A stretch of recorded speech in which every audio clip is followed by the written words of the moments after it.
الرحيم الحمد لله رب العالمين وبه نستعين على أمور الدنيا والدين وصلى الله على سيدنا محمد خاتم النبيين وعلى آله وصحبه أجمعين رب اشرح لي صدري ويسر لي أمري واحلل عقدة من لساني يفقه قولي سبحانك لا علم لنا إلا ما علمتنا إنك أنت العليم الحكيم اللهم صل وسلم على سيدنا محمد الفاتح لما أغلق والخاتم لما سبق ناصر الحق بالحق والهادي إلى صراطك المستقيم وعلى آله حق قدره ومقداره العظيم أما بعد وبالسند المتصل إلى الإمام النووي رحمه الله ونفعنا به بعلومه وبعلوم مشايخنا وبعلوم سائر الصالحين في الدارين آمين إلى أن قال الحديث السادس والعشرون عن أبي هريرة رضي الله عنه قال قال رسول الله صلى الله عليه وسلم كل سلام من الناس عليه صدقة كل يوم تطلع فيه الشمس تعدل بين اثنين صدقة وتعين الرجل في دابته فتحمله عليها أو ترفع له عليها متاعه صدقة والكلمة الطيبة صدقة وبكل خطوة تمشيها إلى الصلاة صدقة وتميت الأذى عن الطريق صدقة رواه الإمام البخاري والإمام مسلم. Alhamdulillah, puji syukur kehadirat Allah Subhanahu wa taala. Salawat dan salam kita haturkan kepada baginda besar Nabi Agung Nabi Muhammad sallallahu alaihi wasallam. Ma'asyiral hadirin wal hadirat, alhamdulillah di malam hari yang berkah ini kita kembali dikumpulkan oleh Allah untuk melanjutkan kajian kita hadis arba'in, yang mana alhamdulillah malam ini kita berada di hadis ke-26. Ke-26 hadis dari 40 hadis yang dikumpulkan, yang disusun oleh Al-Imam An-Nawawi. Yang mana hadis ke-26 ini diriwayatkan oleh sahabat Nabi Muhammad SAW yang bernama Abu Hurairah.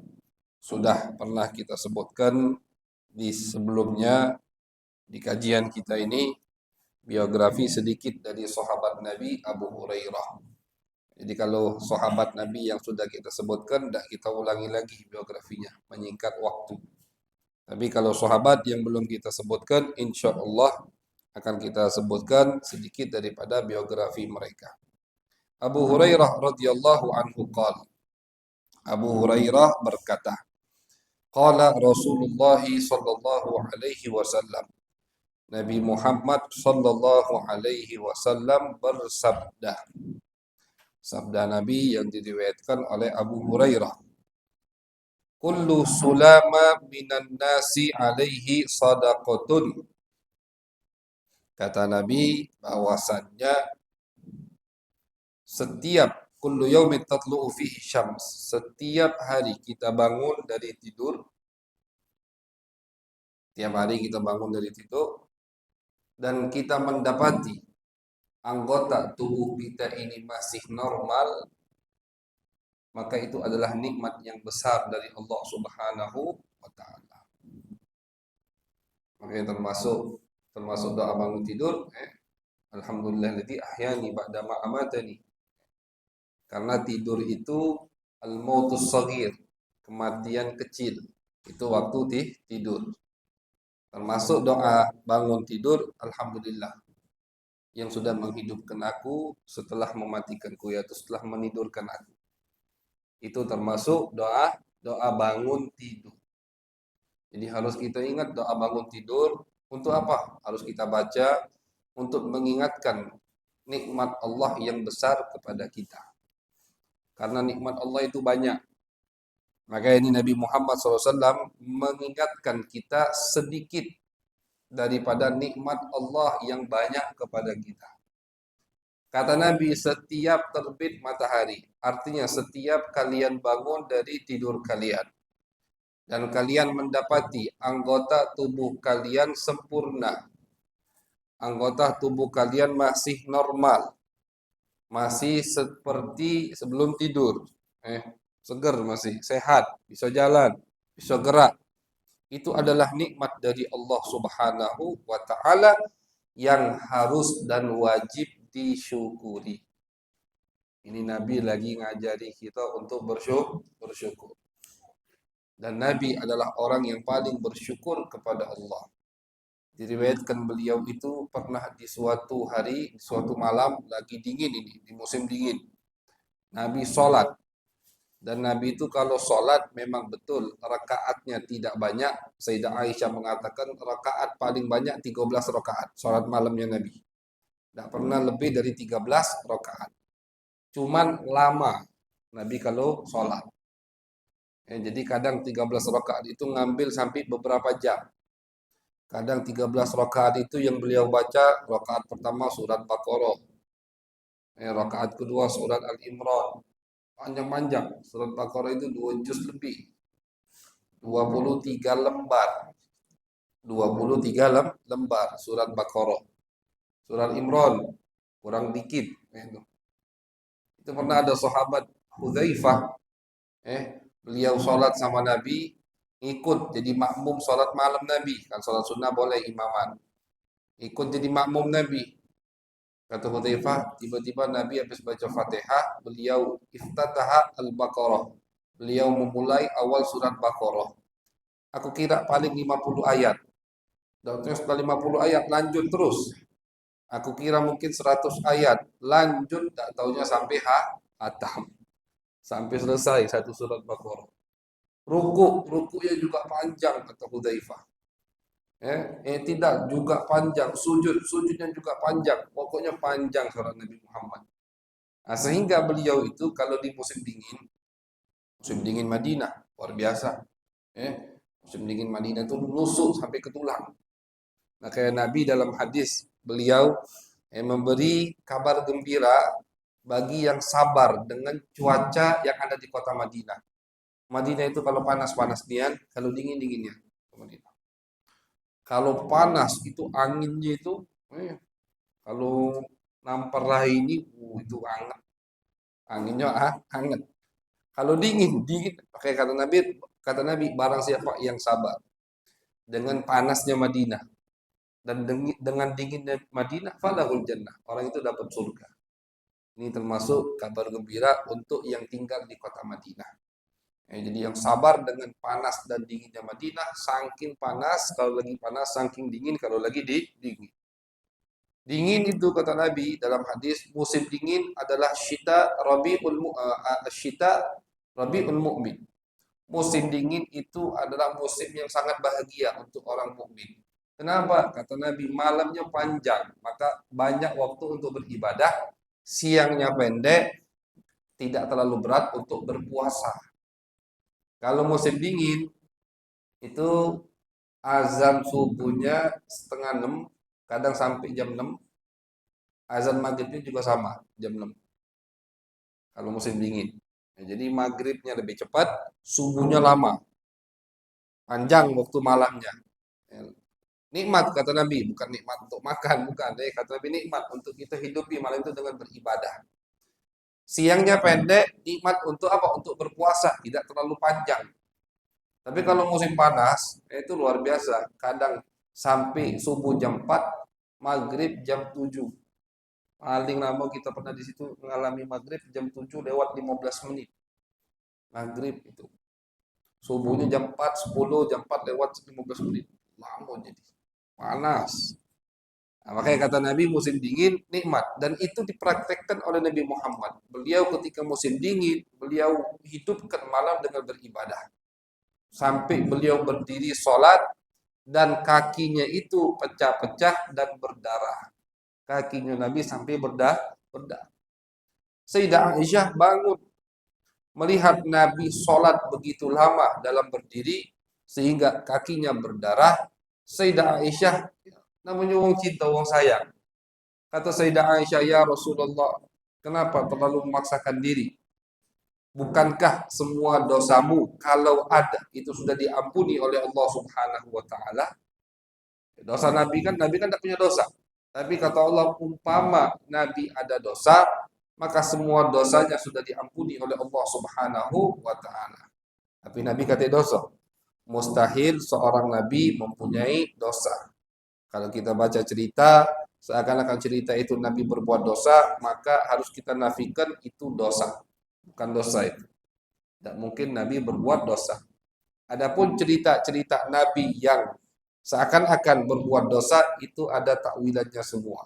Dan itu bukan pembahasan kita malam hari ini.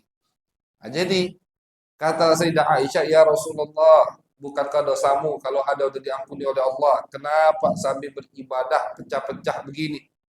Apa jawab Nabi Muhammad SAW? Afala akunu abdan syakura. Kata Nabi, apakah aku tidak pantas untuk menjadi hamba yang bersyukur kepada Allah? Malah karena dosaku tidak ada dan diampuni oleh Allah kalau ada, aku harus lebih bersyukur kepada Allah. Malah karena aku dipilih oleh Allah menjadi hamba yang termulia, aku harus lebih bersyukur kepada Allah Subhanahu wa taala. Jadi orang yang paling bersyukur kepada Allah adalah Nabi kita, Nabi besar Muhammad sallallahu alaihi wasallam. Tidak semena-mena Nabi itu, mentang-mentang akati, mentang-mentang itu, mentang-mentang ini, mentang-mentang. Makin rendah hati kepada Allah, makin tawadu, makin melakukan yang diperintahkan oleh Allah, makin menjauhi yang dilarangi oleh Allah Subhanahu wa taala, ialah Nabi kita, Nabi besar Muhammad sallallahu alaihi wasallam, dan itu semua bentuk syukur beliau kepada Allah. Makanya Nabi ngajari kita. Dan syukur ini wa qalilum min ibadiyasy syakur. Paling sedikit sifat hamba Allah adalah hamba Allah yang bersyukur. Allah tak sebutkan wa qalilum min ibadiyal musallin, wa qalilum min ibadiyas shaimin, wa qalilum min ibadiyal muzakkin. Allah tak sebutkan sedikit hambaku yang berpuasa, sedikit hambaku yang sholat, sedikit hambaku yang mengeluarkan zakat. Allah sebutkan itu. Tapi yang Allah sebutkan sedikit adalah hamba yang bersyukur. Yang bersyukur ini kata Allah itu sedikit. Makanya setan atau iblis ketika diusir, dilaknat sama Allah, itu dia bukan ngancem, jadi dia menyebutkan planning dia ke depan di hadapan Allah. Wala tajidu aktsarahum syakirin. Kata iblis, ya Allah, aku akan buat keturunan Adam itu tidak bersyukur kepadamu. Jadi iblis bukan istilahnya ngancem bahasa kasarnya. Ya, bukan ngancem Allah akan melakukan akan menyesatkan umat Adam untuk misalkan tidak kau dapati ya Allah dari Bani Adam yang menyembahmu atau yang beribadah kepadamu, atau tidak akan kau dapati dari Bani Adam banyak yang bersedekah, banyak yang sholat, tidak. Semua itu dikumpulkan oleh iblis dengan satu kalimat. Kau tidak akan dapati dari Bani Adam yang banyak bersyukur ya Allah. Wala tajidu, ini di Quran kalau ya. Wala tajidu aktsarahum syakirin. Kau tidak akan dapati dari Bani Adam yang banyak bersyukur ya Allah. Itu apa istilahnya? Planning iblis untuk keturunan Adam sampai hari kiamat. Dia akan goda kita biar kita tidak bersyukur atas nikmat-nikmat Allah Subhanahu wa taala. Ya orang kadang tidak bersyukur, dari situ semua maksiat. Tidak bersyukur dengan nikmat yang sudah Allah berikan, ngerasa kurang, mulai jadi yang haram. Pokoknya tidak bersyukur semua, semua pintu maksiat akan terbuka otomatis. Kapan kita tidak bersyukur, pintu maksiat terbuka otomatis. Kapan kita sabar, maka pintu maksiat tertutup secara otomatis. Kita bersyukur, sabar dengan yang Allah berikan. Alhamdulillah, sudah banyak tertutup itu pintu maksiat. Nah, makanya setan dan iblis itu akan selalu menggoda kita untuk tidak bersyukur kepada Allah. Dan Allah iyakan. Kata Allah, wa qalilum min ibadiyasy syakur, sedikit hamba yang bersyukur. Nah, makanya Nabi Muhammad SAW, beliau adalah hamba yang paling bersyukur, dan beliau mengajari kita untuk selalu bersyukur kepada Allah Subhanahu wa ta'ala. Sampai-sampai Nabi mengatakan, termasuk tanda syukur kepada Allah, bersyukur kepada manusia. Manusia yang memberikan kita manfaat, yang ngasih kita hadiah. Kenapa kita harus terima kasih? Kalau kita punya lebih, kita juga balas hadiah. Ini termasuk tanda syukur dan melatih. Kata Nabi, "Man lam yashkurin nas, lam yashkurillah." Yang tidak bersyukur kepada manusia, tidak akan bersyukur kepada Allah. Jadi termasuk biar kita bersyukur kepada Allah, kita kalau ada yang berbuat baik kepada kita, terima kasih, bersyukur kepadanya. Walaupun yang kita lihat adalah Allah Subhanahu wa taala. Cuman ini wasilah. Nah, wasilah ini, perantara ini harus kita syukuri. Karena ketika kita mensyukuri perantara ini, kita akan mensyukuri Allah Subhanahu wa taala. Jadi macam-macam Nabi ajari kita bagaimana kita bisa mensyukuri nikmat Allah Subhanahu wa taala. Makanya di sini Nabi ajari. Nah, kata Nabi, termasuk yang harus kalian syukuri yaitu adalah ketika kalian bangun dari tidur kalian, kalian mendapati semua anggota tubuh kalian itu sempurna, yaitu nikmatus sihah. Dua nikmat kata Nabi yang banyak orang lupa dengan nikmat itu, lalai. Pertama nikmat sehat, nikmatus sihah, nikmatul faragh. Yang kedua nikmat waktu kosong. Nikmat sehat ini kita banyak lupa. Kapan ingatnya nikmat sehat? Kalau lagi sakit. Makanya Nabi ngajari biar kita tahu nikmat sehat, ziarah orang lagi sakit. Itu. Nabi ngajari biar kita tahu nikmat sehat. Makanya Nabi kan, beliau tuh kalau ada yang sakit pasti diziarahi sama Nabi, dijenguk, dibesuk sama Nabi Muhammad SAW. Dan Nabi nganjuri kita, kata Nabi, yang ziarah orang lagi sakit, pahalanya begini, pahalanya begini. Kenapa? Biar kita datang ke tempat orang sakit. Ketika kita datang ke tempat orang sakit tadi, kita melihat bagaimana keadaan orang yang lagi sakit. Akhirnya kita mensyukuri nikmat sehat yang Allah berikan kepada kita. Begitu. Takziah, biar kita tahu nikmat kehidupan. Jika kita takziah, hadir jenazah, sudah meninggal, kita masih diberikan oleh Allah kehidupan. Alhamdulillah, masih diberikan kesempatan untuk beribadah. Nah ini harus diingatkan terus. Makanya selalu sama Nabi dianjurkan. Nikmat sehat ini nikmat yang paling sering dilupakan. Nikmatani kata Nabi, maghbunun fihi ma katsirun minan nas. Dua nikmat yang banyak dilupakan sama umat manusia. Yang pertama nikmat kesehatan, yang kedua nikmat waktu kosong. Waktu kosong. Alhamdulillah ada waktu kosong atau bisa mengkosongkan waktu untuk hadir majlis taklim. Nikmat. Tapi umpama kita lagi sibuk, tidak bisa hadir majlis taklim. Ada yang lagi sibuk, misalkan sekarang malam ini, pengen hadir majlis taklim, tapi tidak bisa hadir karena ada kesibukan. Nah, itu kita ngerasa nikmat, ataunya ada waktu kosong sehingga bisa duduk mendengarkan hadis Nabi besar Muhammad Sallallahu Alaihi Wasallam. Nah, nikmat ini harus disyukuri. La in syakartum la azidannakum kata Allah. Itu sudah otomatis. Syukuri nikmat, maka kau akan aku tambah nikmat kata Allah. Tapi kufur nikmat, wala in kafartum inna azabi lasyadid.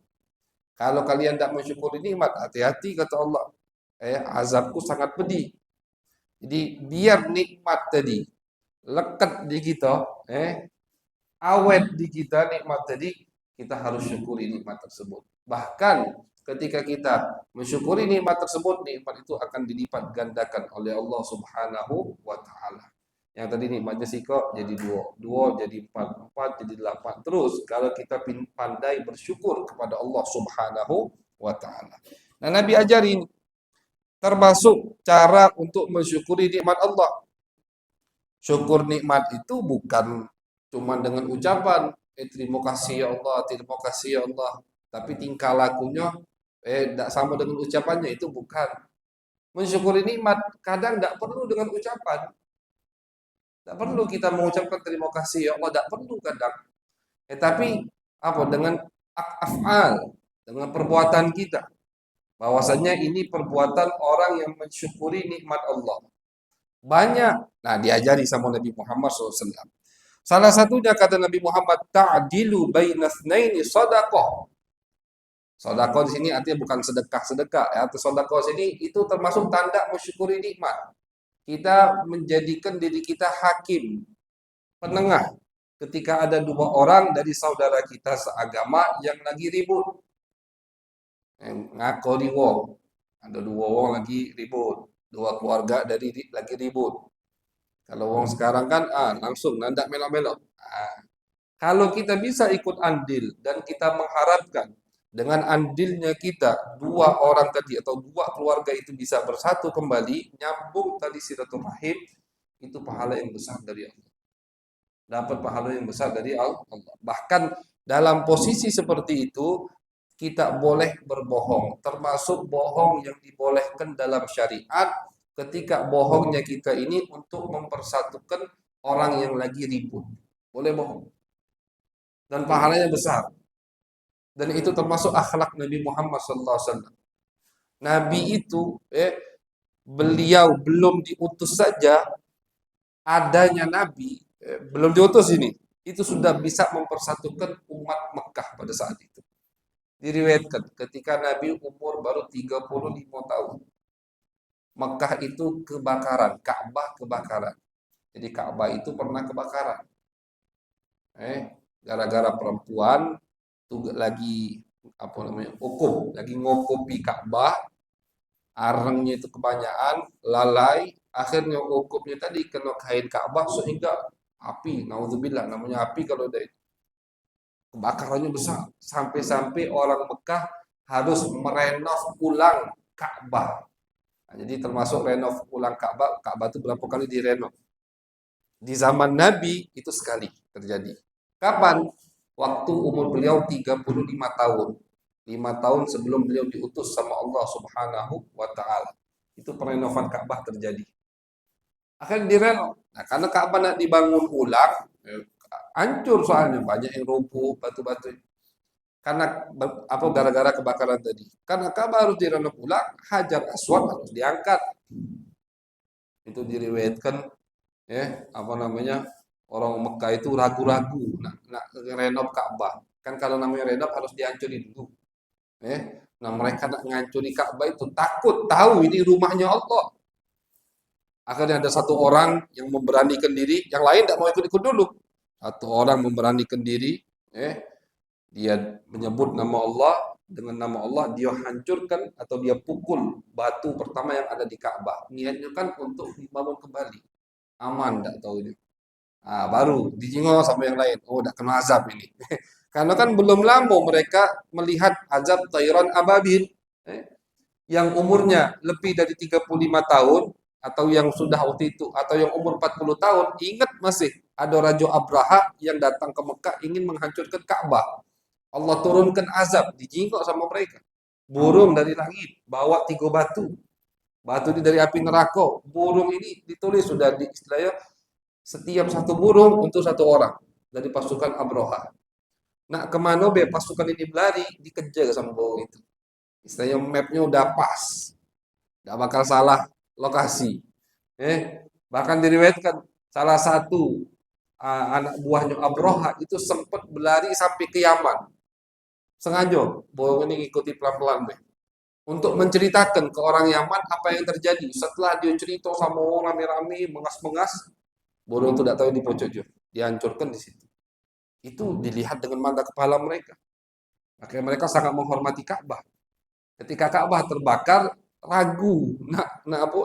Akhirnya yang lain tidak berani, satu orang memberanikan diri. Niat aku baik, bukan untuk menghancurkan Ka'bah, tapi untuk merenov ulang.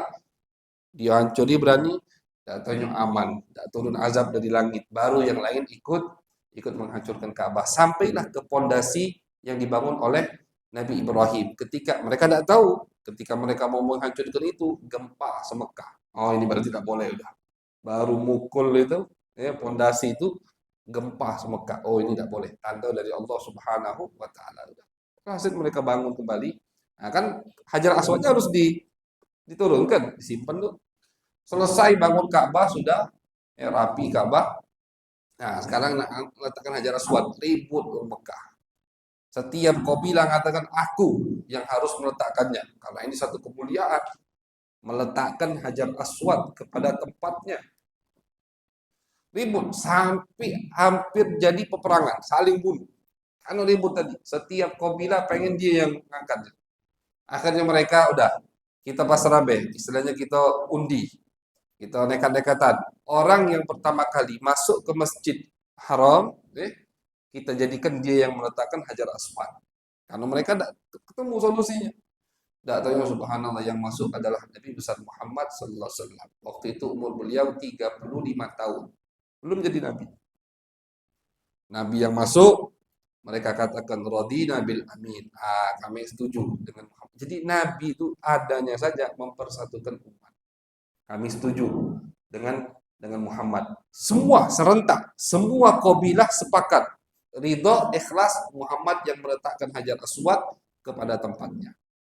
Nabi pintar, Nabi cerdas, pintar Nabi untuk Jabal Khatir, untuk menyenangkan setiap hati ketua kabilah.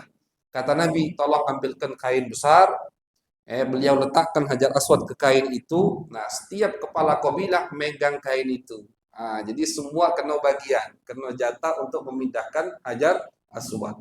Sampailah di tempat untuk diletakkan ke tempatnya yang asli, baru dengan tangan beliau yang mulia, beliau ambil Hajar Aswad dan beliau letakkan di tempat semulanya. Itu jadi adanya Nabi mempersatukan umat.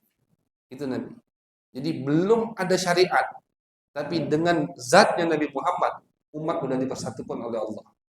Apalagi dengan adanya syariat. Ketika beliau hijrah ke kota Madinah, itu kabilah yang ada di Madinah adalah kabilah Aus dan Khazraj. Aus dan Khazraj ini kakak beradik. Aus dan Khazraj nama wong. Sikok namanya Aus, sikok namanya Khazraj. Kakak adik. Anak keturunannya ribut, tak pernah akor. Jadi kabilah anak keturunan Aus dan anak keturunan Khazraj tak pernah ribut terus. Tambah lagi di Madinah ada Yahudi. Yahudi itu tugasnya ngompor-ngompori sampai sekarang kan gitu. Yahudi tugasnya adu domba. Mereka tidak ikut-ikut perang, cuma ngadu domba dua kabilah ini. Diriwayatkan sampai permusuhan itu terjadi selama 120 tahun. Bukan permusuhan 10 bulan. 120 tahun. Tidak pernah akur ini. Dua kabilah ini. Padahal kakek nenek moyang mereka kakak adik. 120 tahun perang, ribut, ini. Pokoknya yang ngompori Yahudi dari belakang. Datang Nabi Muhammad langsung akur. Lupa mereka. Permusuhan 120 tahun selama ini mereka lupakan dengan adanya Nabi besar Muhammad sallallahu alaihi wasallam. Nabi datang. Langsung Nabi bangun masjid. Ini tempat untuk kumpul muslimin. Biar hati mereka bersatu dulu. Setelah bangun masjid, Nabi persatukan, Nabi saudarakan. Bahkan Nabi saudarakan dari Mekah, setiap satu orang Mekah, Nabi jadikan saudara angkat satu orang Madinah. Setiap satu orang Mekah punya saudara angkat satu orang Madinah. Bahkan di hukum awal itu saling mewarisi, tapi ini udah dihapus dulu. Saudara angkat yang diangkat oleh Nabi Muhammad itu saling mewarisi. Di awal Islam hukumnya begitu, udah dihapus tapi sama Allah. Baru setahun, setelah itu baru ada peperangan jihad di jalan Allah Subhanahu wa taala. Kalau hatinya bisa bersatu, bagaimana nak melawan musuh Allah? Jadi Nabi satukan dulu dua kabilah besar, Nabi satukan Mekah dan Madinah, baru setelah mereka bersatu seperti satu bangunan, satu badan, Nabi arahkan mereka untuk jihad di jalan Allah Subhanahu wa taala. Oke, kata Nabi, al-muslim kal bunyanil wahid. Seharusnya inilah kekurangan kita sekarang. Kata Nabi Muhammad, muslim itu seperti satu bangunan, seperti satu badan. Diumpamakan sama Nabi, kalau satu sakit, seluruh badan ngerasa sakit. Gigi sakit, apalagi gigi sakit. Nah, sakit kalau sebadan. Kaki bisul, misalkan menyut. Badan sebadan, anget. Seharusnya muslim seperti itu, kata Nabi Muhammad SAW. Makanya, termasuk, dan itu ibadah. Termasuk tanda bersyukur kita kepada Allah, yaitu apa? Kita mempersatukan umat Nabi besar Muhammad sallallahu alaihi wasallam. Jadi umpama yang hadir di sini berada dalam posisi bisa mempersatukan orang yang lagi ribut, dia yakin bisa, maka harus kita persatukan mengharapkan keridhaan Allah Subhanahu wa taala. Itu yang pertama, jadi kata Nabi. Termasuk tanda bersyukur kepada nikmat Allah tadi, mempersatukan umat manusia, apalagi kalau dia sesama muslim agamanya. Wa tu'inu rajul fi dabatihi fatahmilu 'alaiha aw tarfa'u lahu 'alaiha mata'ahu shadaqah. Kemudian kata Nabi, termasuk tanda kita bersyukur kepada nikmat Allah yang Allah berikan kepada kita, kita membantu orang yang lagi butuh. Itu nikmat, itu termasuk tanda syukur. Jadi ketika kita membantu orang yang lagi butuh, itu termasuk tanda syukur kita kepada nikmat yang Allah berikan kepada kita. Termasuk tanda syukur. Bahkan Nabi katakan di sini, bantunya itu apa? Bantunya misalkan ini orang butuh meletakkan barangnya ke kendaraannya, itu bantu. Kita bantu angkat, kita bantu angkat barang yang dia nak bawa ke kendaraan tadi, kita taruh di kendaraannya, itu kata Nabi adalah sedekah. Artinya tanda untuk cukup sebagai tanda untuk mensyukuri nikmat Allah Subhanahu wa taala. Wal kalimatut thayyibatu sadaqah.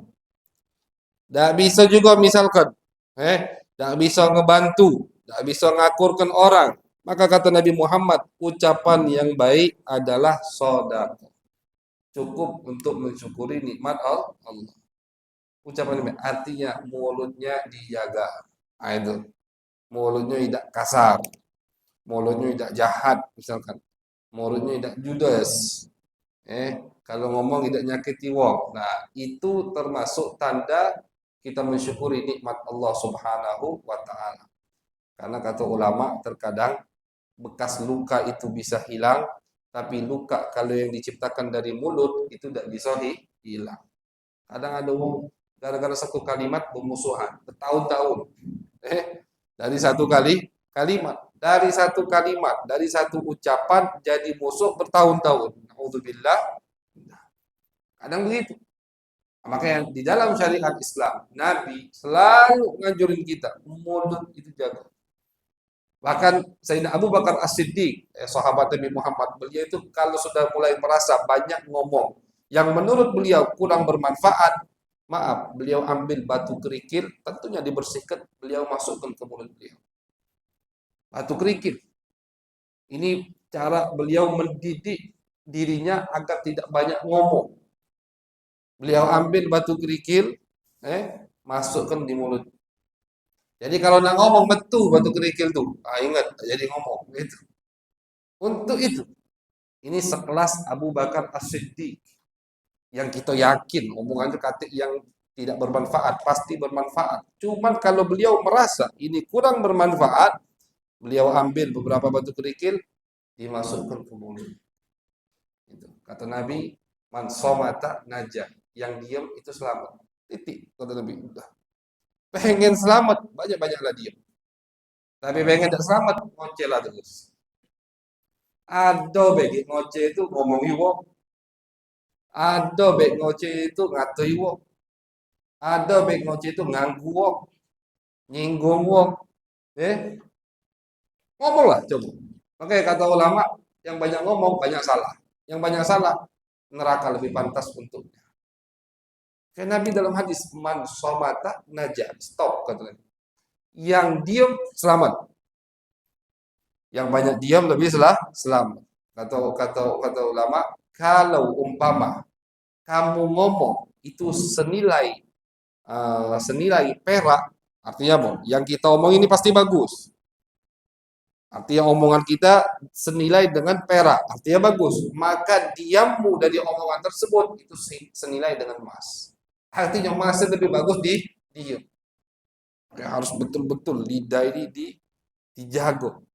Kata ulama, orang yang ilmunya di depan, akalnya di belakang, itu berarti kalau ngomong pasti dia rip. Tapi kalau yang akalnya, maaf, akalnya di depan, ilmunya di belakang. Nah, itu omongannya selalu dirip. Ilmunya di belakang. Sebelum ilmunya keluar, artinya sebelum dia mau ngomong, di stop dulu sama akal. Yang nak kau omong itu bermanfaat atau tidak. Nah, itu bagus. Tapi kalau yang akalnya di belakang, ilmunya di depan, nah itu yang kata penghambat lagi. Kayak ulama kata kalian, tataan ciptaan Allah untuk lidah. Lidah. Lidah ini depannya dipagari. Dipagari dengan apa? Dengan gigi. Dengan lidah. Coba kata ulama, tafakkurkan, tadabburkan bagaimana Allah menjaga lidah. Biar tidak banyak ngomong. Lidah ini depannya gigi. Kalau yang masih rapat, rapat gigi. Di depan gigi ada bibir yang selalu mingkap. Nah, jadi kurang apa Allah untuk menjaga lidah kita supaya tidak banyak ngomong, tidak basing ngomong. Maka kata ulama, anggota tubuh yang paling kecil di manusia lidah, tapi malapetaka yang paling banyak diciptakan dari anggota tubuh manusia juga lidah. Jirmuhu shagir, jurmuhu kabir. Jirmuhu bentuknya shagir kecil, tapi bahaya yang diciptakan dari anggota daging kecil itu kabir, besar sekali. Makanya dianjurkan lebih banyak diam daripada banyak ngomong. Kalaupun kita ngomong al-kalimatut thayyibah, omongan yang menyenangkan, yang membahagiakan, yang tidak menyinggung. Nabi tidak pernah nyinggung wong. Nabi itu kalau sampai kepada beliau, ya Rasulullah, ada yang lakukan ini, ada yang lakukan ini. Nabi, karena beliau tugasnya meluruskan, tugasnya menjelaskan, itu salah. Beliau langsung khutbah, berdiri. Tapi tidak pernah Nabi nyebut nama orang. Fulan, fulan, kenapa kau lakukan ini? Tidak pernah. Nabi pasti, kenapa ada yang melakukan hal seperti ini? Kenapa ada yang mengatakan hal yang seperti ini? Itu hukumnya tidak boleh, kata Nabi. Tanpa Nabi menyebut dan menyinggung orang yang melakukan hal tersebut. Begitu cara Nabi Muhammad SAW. Jadi bahkan dalam menasehati pun ada tata caranya dari Nabi besar Muhammad sehingga orang tersebut tidak tersinggung atau marah. Karena al-kalimatut thayyibah. Kalimat yang baik itu termasuk sedekah. Artinya termasuk tanda kita mensyukuri nikmat Allah Subhanahu wa taala. Wal kalimatut thayyibatu shadaqatun wa bi kulli khatwatin tamshiha ila sholati shadaqatun. Kata Nabi, juga termasuk tanda kita mensyukuri nikmat Allah Subhanahu wa taala, bisa untuk mensyukuri nikmat Allah yaitu setiap langkah yang kita langkahkan untuk salat. Salat berjamaah di musalla atau di masjid. Kita melangkah dari rumah ke sini, atau naik motor, atau naik mobil, semua dihitung langkah itu, itu setiap langkahnya itu dihitung sedekah. Artinya cukup untuk mensyukuri nikmat Allah Subhanahu wa taala. Ini luar biasa nikmat Allah. Kita wajib sholat, kita melaksanakan kewajiban sholat, dan dalam melaksanakan kewajiban sholat kita dapat pahala dari Allah. Sudah dari itu dihitung tanda kita mensyukuri nikmat Allah. Kurang apa Allah sama umat Nabi Muhammad? Setiap satu langkah yang kita langkahi itu ke tempat ibadah, itu 10 pahala, 10 derajat, 10 dosa dihapus oleh Allah. Itu dalam hadis. Setiap kita ke masjid, satu langkah, itu dari rumah, satu langkah. Kaki berikutnya, 2 langkah, 3 langkah. 10 pahala, 10 dosa dihapus, 10 derajat diangkat oleh Allah. Dan itu dihitung tanda kita mensyukuri nikmat Allah Subhanahu wa taala. Luar biasa. Kemudian yang terakhir kata Nabi Muhammad SAW, wa tumitul ada anit tariqi sadaqah. Yang terakhir itu adalah menghilangkan kotoran-kotoran yang mengganggu jalan, itu juga sedekah. Jadi misalkan kerja bakti, rapi-rapi komplek kita, itu juga termasuk sedekah. Itu sedekah. Jalan, melihat di jalan ada kulit pisang, misalkan kita pinggiri, sedekah. Jadi jangan menganggap amal ibadah itu ada yang remeh atau enteng, jangan. Kata ulama, la tastasghironna, jangan kalian menganggap remeh satu ibadah. Kenapa? Mungkin ibadah itu sebab dosamu diampuni sama Allah. Jangan, ini kan cuma ngembek kotoran di musalla, cuma ngembek kotoran di masjid, cuma mindahkan kulit pisang, cuma mindahkan paku dari jalan. Jangan kita cuma, karena mungkin dalam ibadah itu dosa kita diampuni sama Allah Subhanahu wa taala. Dan jangan menganggap enteng dosa. ini kan cuma ngotori musola, cuma ngotori masjid. Ini kan cuma buang sampah di tempat sembarangan, bukan di tempatnya. Berarti kan kalau menghilangkan sampah dari jalan itu pahala, berarti meletakkan kotoran atau sampah penghalang di jalan bukan perbuatan baik, mengganggu, dosa bisa. Kalau mengganggu wong yang lewat dari muslim, dosa. Makanya Nabi Muhammad SAW ketika ada sahabat-sahabat yang ingin, ya Rasulullah, ingin izin, kami ini pengen duduk nongkrong di pinggir jalan. Kata Nabi, nongkrong di pinggir jalan itu tidak bagus. Cuman kalau kalian bisa melakukan hak-haknya, maka silahkan.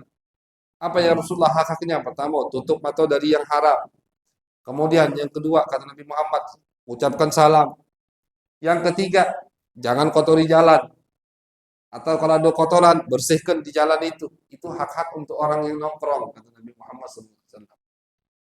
Jadi kalau membersihkan kotoran di jalan itu pahala, berarti mengotori jalan umum di situ sampai mengganggu bisa jadi dosa.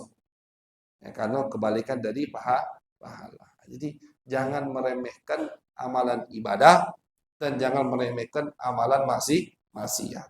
Karena mungkin ketika kamu maksiat dapat murka Allah, maksiatnya sepele. Kita anggap sepele. Kayak kata Nabi, ya, dimasukkan satu perempuan ke dalam api neraka fi hirratin habasatha. Karena kata Nabi dia mengurung kucing. Dia menginginkan kucing, dia pelihara kucing, tapi tidak dia urus. Sampai kucing ini mati. Kata Nabi, dia dimasukkan neraka oleh Allah Subhanahu wa taala. Jadi ada perempuan yang masuk neraka gara-gara kucing. Kenapa? Kata Nabi, dia kurung, tidak dia kasih makan, dan dia lepaskan sehingga bisa mencari makan sendiri. Seharusnya kalau tidak galang ngejok makan, kata Nabi, lepaskan biar kucing tadi cari makan dan cari minum sendiri.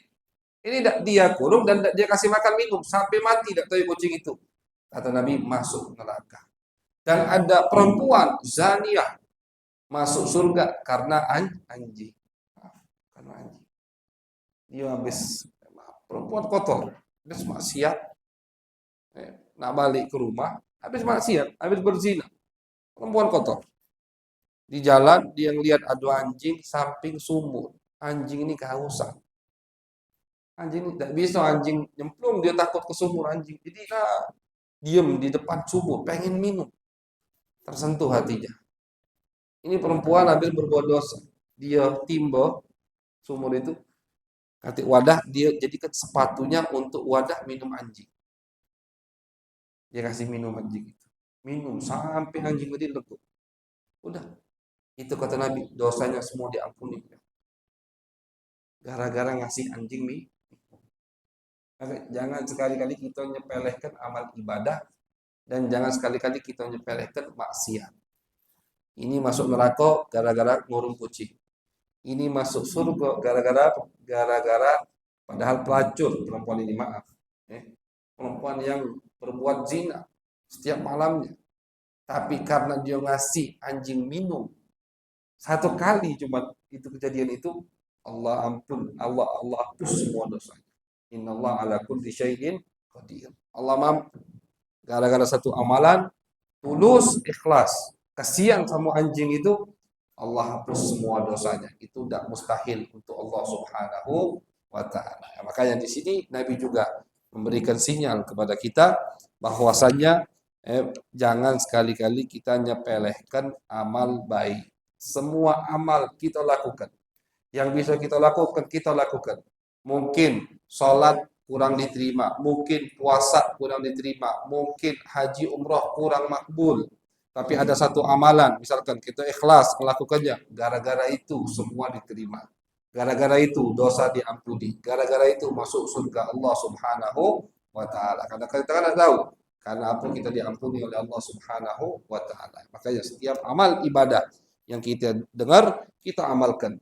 Berharap dari amal ibadah itulah dosa kita diampuni oleh Allah dan kita dimasukkan surga Allah Subhanahu wa taala. Amin ya rabbal alamin. Allahumma aghdina bil ilm wa zayyinna bil hilm, akrimna bit taqwa wa jammilna bil afiyah.